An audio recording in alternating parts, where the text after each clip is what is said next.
বিসমিল্লাহির রহমানির রহিম। পরম করুণাময় ও অসীম দয়ালু আল্লাহর নামে শুরু।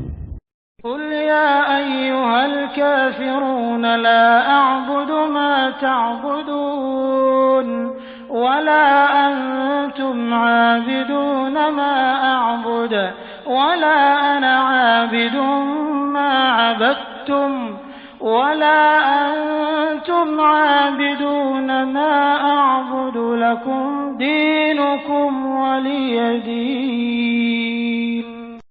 বলুন, হে কাফির কুল, আমি ইবাদত করি না তোমরা যার ইবাদত করো, এবং তোমরাও ইবাদতকারী নও যার ইবাদত আমি করি, এবং আমি ইবাদতকারী নই যার ইবাদত তোমরা করো। তোমরা ইবাদতকারী নও যার ইবাদত আমি করি। তোমাদের ধর্ম তোমাদের জন্য এবং আমার ধর্ম আমার জন্য।